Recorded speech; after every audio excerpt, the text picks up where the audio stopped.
I accompanied my wife to the hospital for her prenatal checkup, and there I ran into my former brother-in-law, whom I hadn't seen for a long time. He glanced at me and, just like before, started blaming me. At your age, you're still pulling disappearing acts. Can't you be a little more responsible and stop making my sister worry all the time?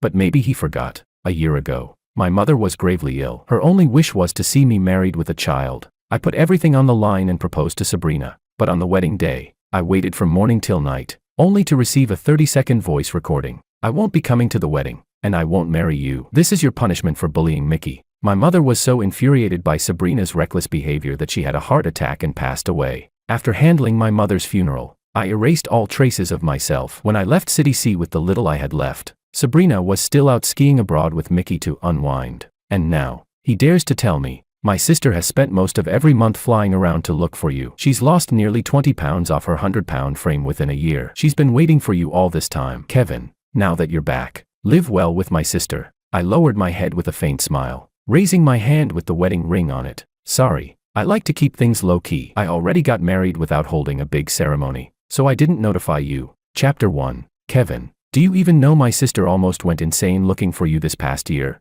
You almost cost a life back then. My sister skipped the wedding to clean up your mess, and then you just walked away. 8 years of relationship thrown away just like that. He blocked my way. I had just come back from the parking lot, looking down at my phone to reply to my wife's message. Sean Jean, dressed in his white doctor's coat, stood in front of me. After a moment of surprise, he started questioning me. A year apart, yet the deep-rooted arrogance of the Jean family in his bones hadn't faded one bit. Back then, it was Sabrina who was two-timing. Yet in his words, it became all my fault. Honestly, hearing Sabrina's name again didn't stir much in me. It was like brushing against a scalding cup. 2 seconds of pain, then nothing left at all. I looked indifferently at the endlessly chattering Sean and calmly spoke. Sabrina and I broke up a year ago. What you're saying has nothing to do with me. Sean froze slightly, his gaze filled with disbelief, blurting out, everyone in the circle knows you're my sister's watchdog. You never did anything else except cling to her, terrified that another man might get close to her. How could you possibly let her go? With those eyes that resembled Sabrina's by 60%, he looked down on me with disdain, as if staring at a stray dog with no home. That look, during the past 8 years, I endured it every single day. Sabrina was the daughter of a prestigious family of doctors, while I was just a boy from a single-parent household in the slums. When I decided to pursue Sabrina, everyone mocked me for being a toad lusting after a swan. Later, when Sabrina finally accepted me, they changed their tune, saying I was nothing but a simp, betting on how soon Sabrina would dump me. Some bet a week, some bet a month, some bet 3 months, but no one expected that I'd end up staying by Sabrina's side for 8 whole years. Chapter 2. At the beginning of our 8th year of dating, Sabrina's career became unusually busy. Yet in the few text messages we exchanged each day, another man's name kept appearing. I asked Sabrina if she had eaten, and she said her junior fellow had brought her food. It was very spicy. I asked if she wanted to watch a movie, and she replied that everyone was going out to celebrate her junior fellow's paper being published. Later, when I got sick, I asked if she could spare some time to come back home. She said her junior fellow had messed up an experiment and was being scolded, so she had to stay behind to handle the aftermath. From those words, I sensed a subtle atmosphere. Soon enough, my intuition was confirmed. On our fixed monthly date, I managed to get tickets to Sabrina's favorite concert, but during that rare time together, Sabrina kept lowering her head to reply to messages. I felt upset, but then thought about how hard she had been working, so I told myself not to mind. I asked softly, "Who keeps bothering you even on your day off?" Sabrina answered casually, "Mickey copied my experiment and messed up the data. He's asking me about it." Mickey, that junior fellow of Sabrina's. I didn't even know what I was feeling at that moment, only that it was such a pity. Tickets I had worked so hard to get, and neither of us really watched the concert. On the way back, Sabrina again pulled out her phone to text. I couldn't stand it anymore and covered her phone with my hand. Sabrina frowned at me. I looked straight at her and, in a joking tone, said, "You already missed 2 of our monthly date nights. I finally managed to see you, but you're still glued to your phone. You keep mentioning your junior fellow. I'm getting jealous." When I said that, I thought Sabrina would laugh it off and maybe stop bringing him up so often, but I never expected those words to anger her. Her face instantly turned cold. "Kevin, when did you become so sex-obsessed?"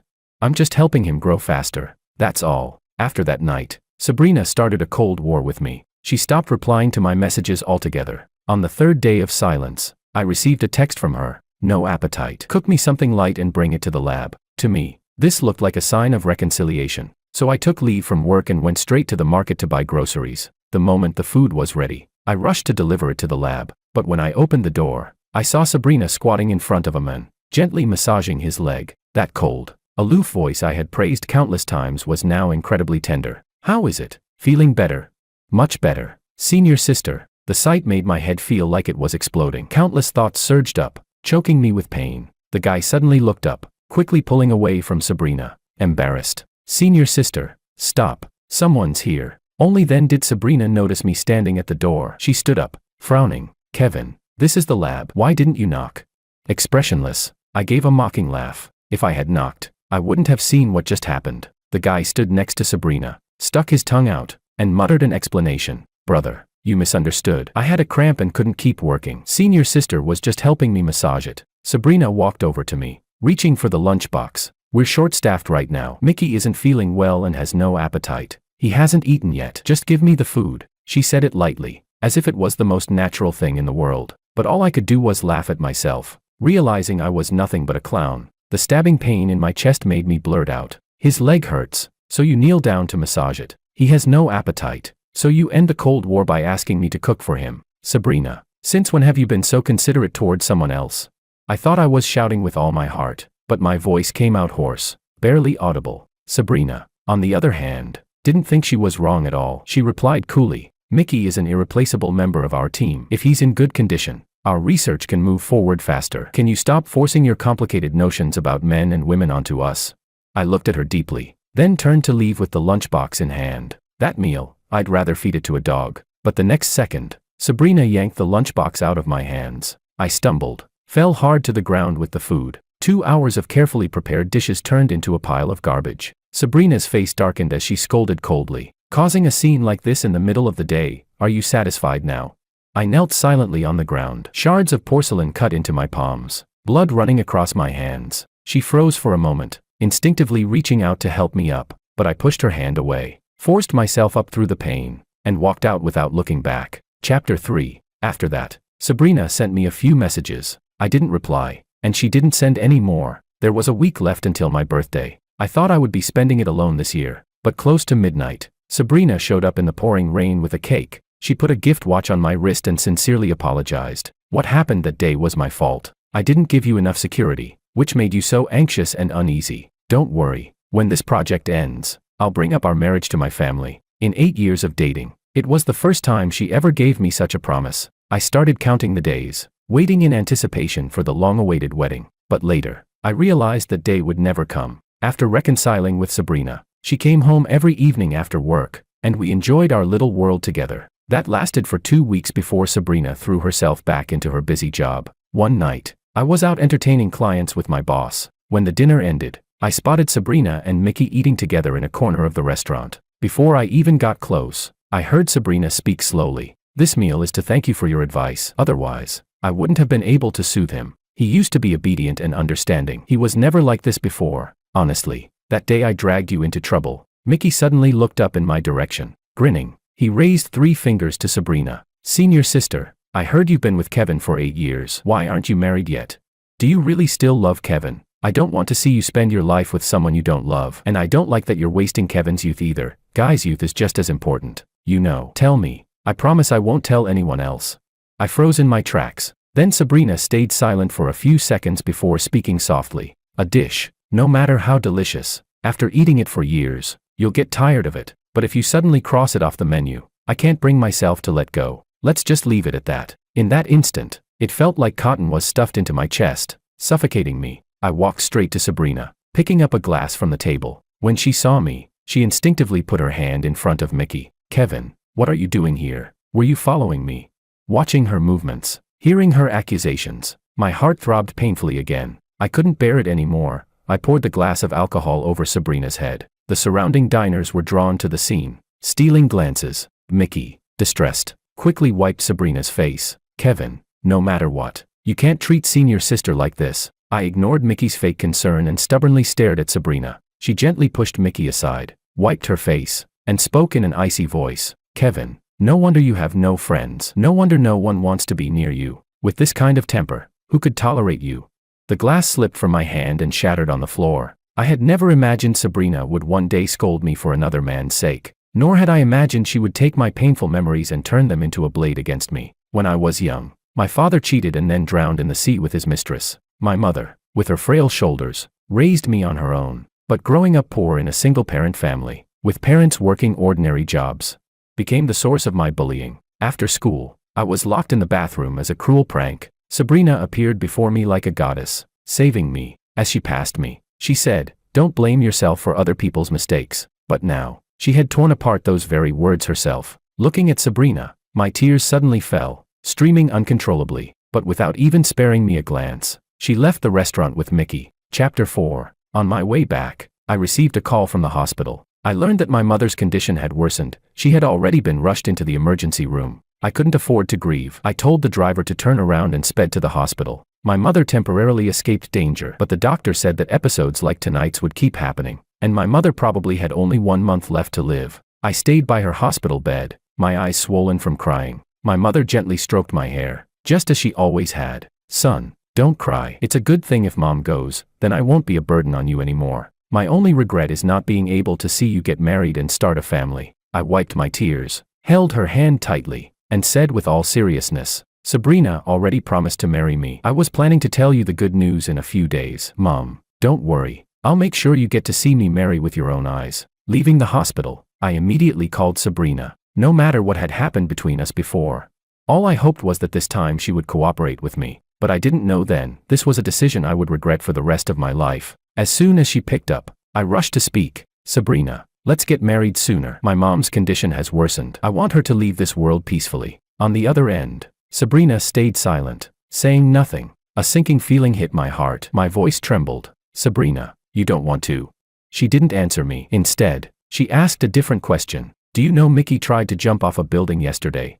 Someone mailed an anonymous letter to Mickey's school, accusing him of being a homewrecker. The scandal blew up, and Mickey tried to jump to prove his innocence. He was saved, but now his emotions are very unstable. Kevin, I'll just ask you once, was that letter sent by you?" I was shocked. Then I understood, disbelief overwhelming me. "Sabrina, you think I sent that letter?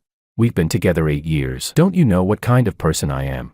I was furious. So wronged it drove me to madness. But Sabrina's voice remained unnervingly calm. "If it wasn't you, why are you getting so worked up?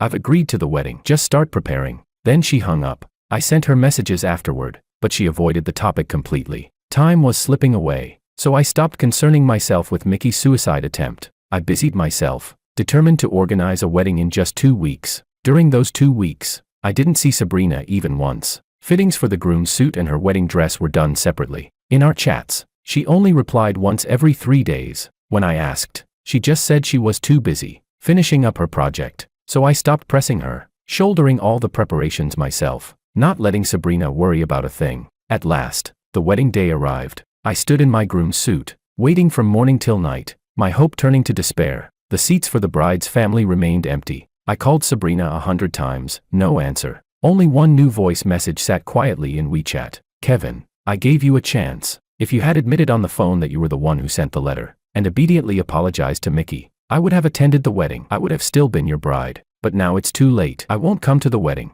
and I won't marry you. This is your punishment for bullying Mickey." Chapter 5. Sabrina's reckless willfulness cost me my mother's life and severed my 8-year relationship with her. After the funeral, I accepted my company's transfer order and took a position at a new branch. During that time, I sold my house as quickly as possible. Then, carrying the little that remained of my belongings, I left City C. Before boarding the plane, I opened Sabrina's WeChat moments one last time. Her latest post, uploaded just 10 minutes earlier, was a video of her skiing abroad with Mickey, both of them laughing joyfully, faces glowing. I immediately blocked and deleted all her accounts and phone numbers.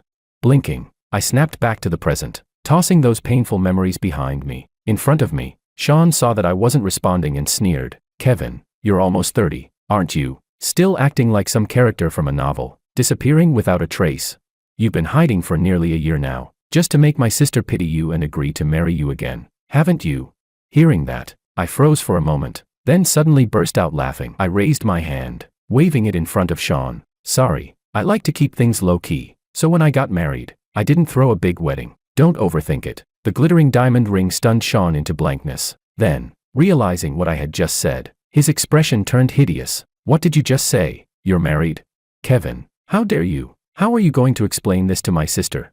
Seeing that he couldn't understand plain words, my smile faded. The ENT department is on the 3rd floor. The elevator is right there. Why don't you go down and get yourself checked? If there's nothing else, I'll be leaving. My wife is waiting for me. I was about to walk away when Sean tried to block me again. I shot him a cold glare. Sean, if you keep pestering me, I'll call the police. I didn't lower my voice when I said it, so the family members waiting in the corridor turned their heads to look. Sean quickly released me. I took 2 steps forward and suddenly saw a familiar figure, one hand resting on her belly. Smiling, I waved and called out, "Wife," before hurrying over, carefully supporting Alice. "How are you? What did the doctor say?" "The doctor said everything's normal, told me to rest and wait for delivery." "What about you? How's the car? What did the traffic police say?"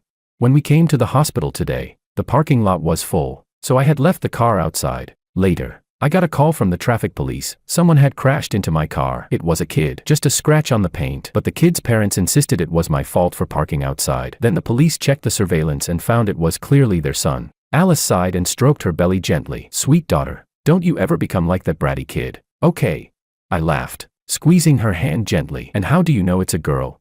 Alice gave a tender smile. "Because I like girls." After leaving City C, in order to forget my painful past, I threw myself completely into building up the new company, but I worked so hard that one day I collapsed on the street. It was Alice, passing by on a field survey, who saved me. She took me to the hospital and spent 3 days caring for me. By the time I thought of properly thanking her, she was already gone, leaving me only her name. Later, when the company stabilized and I received a promotion, my boss granted me a 10-day vacation to reward my hard work. I chose to travel to my mother's hometown, and there, I ran into Alice once again. From then on, we naturally became a couple, and eventually got married. It all happened quickly, yes, but in this relationship, all I have felt is genuine happiness. Sean's stunned gaze lingered on me for a long time, but I didn't care. I had no desire to ever be entangled with their family again. Chapter 6. After that day I never saw Sean again, and gradually the memory of that conversation faded. My life now was happy and full, a beautiful, gentle wife and a baby on the way. If Mom could see my life now,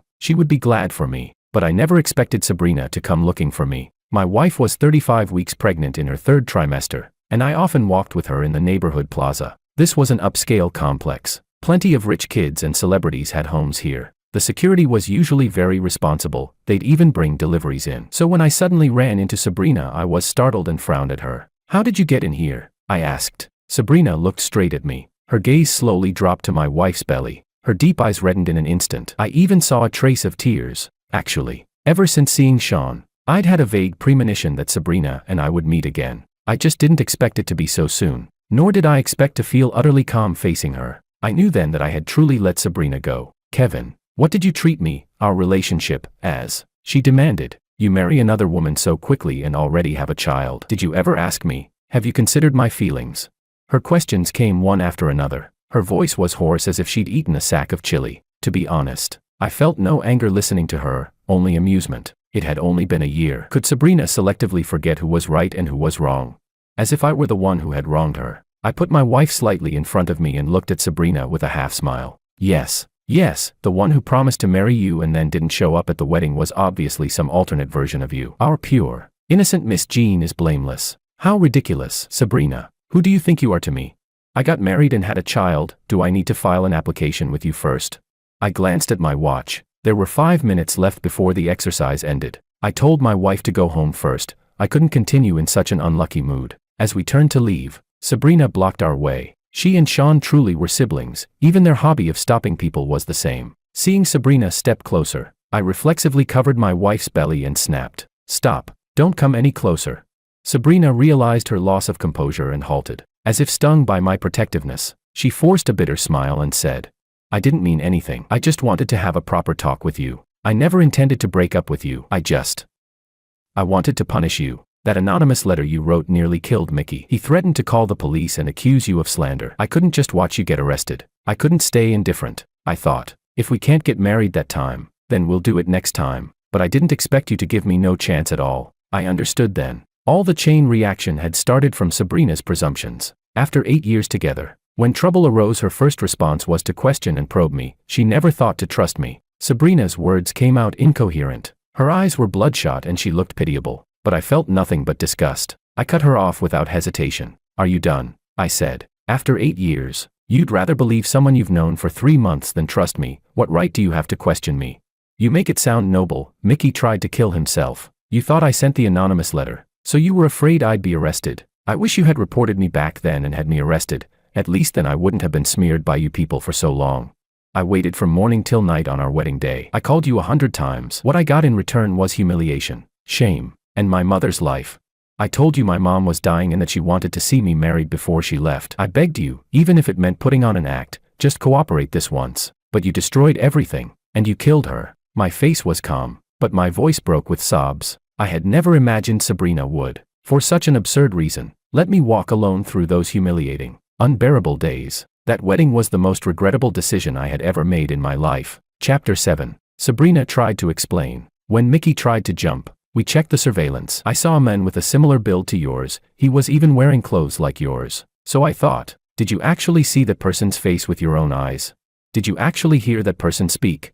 Sabrina went pale and shook her head. I was furious and hurt. There are so many people with similar builds, and so many people wear the same clothes. You put those two things together and think I would grandly send that letter? Don't you find that strange? Don't you think someone deliberately arranged for you to see that?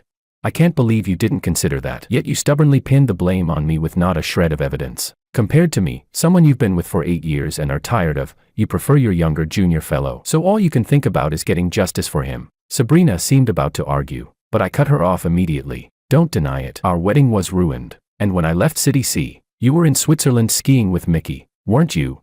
That's it. I don't want any contact with you. Please leave. Hearing that, Sabrina staggered for a moment, then steadied herself and slowly shook her head. No, I came here today to take you away. I admit I was wrong before. Let me take care of you from now on. Kevin, let me make it up to you. I stepped forward and slapped her hard. Sabrina wore the bright red fingers marks and forced a smile. If hitting me makes you feel better, if it will make you forgive me, then hit me more. No, one slap is already disgusting enough. If I hit you again, this hand would be useless. I took a wet wipe from my small bag and, in front of Sabrina, cleaned each finger one by one. Watching that, Sabrina's eyes stung. Kevin, do you really want to be so distant with me? She asked. I still love you. Just get a divorce and I'll accept you and your child. I'll raise her as my own. I gave a cold laugh. Sabrina, you're full of hot air. What use are your promises?